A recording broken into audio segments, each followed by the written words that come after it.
Good morning. I'm here with Jesse Thornblum, our Church Council President, and we are pleased to announce a return to in-person worship this Sunday, July 12th.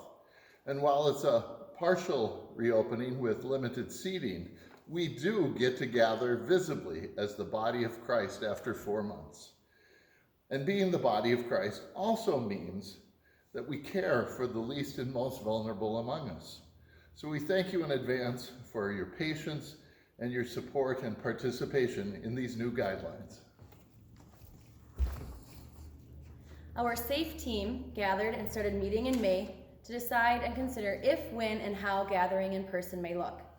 Their focus has been on medical advice, actual data from our state and our local situations. They developed a set of worship guidelines using many sources, including the White House. The Church Council has unanimously voted and adopted these guidelines. As you may have heard, some churches pushed to open up early as soon as late April or May and didn't necessarily take adequate precautions. And in a number of places, sadly, that resulted in unnecessary spread of the virus. Many of us around here take a cautious approach to life, and that's what we're trying to do with these guidelines.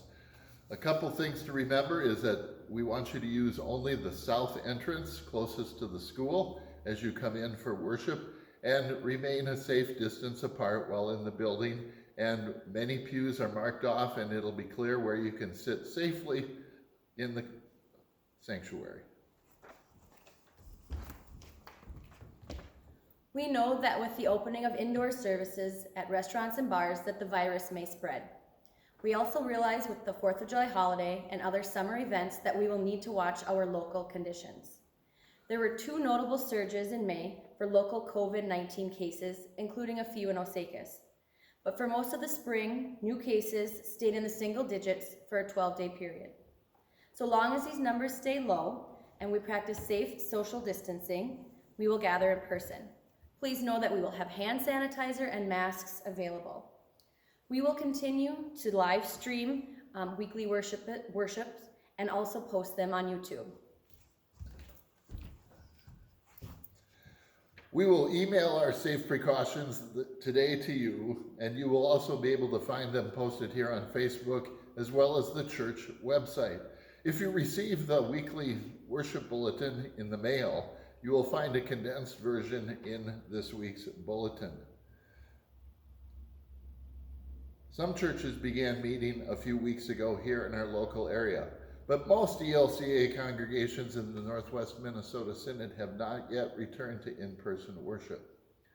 I did read the newsletter of a congregation I served previously, and as they have begun worship again this month, I was reassured to see that their precautions and guidelines are very, very similar to what we are using here. So please thoroughly read the safe precautions with these guidelines to help make this the safest environment possible. Thanks again for your understanding and your patience with these new guidelines. We are eager to begin gathering again, even though it may look a little different. As we gain experience, we will continue to look for ways that we can change and improve. We look forward to seeing you either in person or online. As Osakis Lutherans, we strive to honor Christ, strengthen believers, and serve others.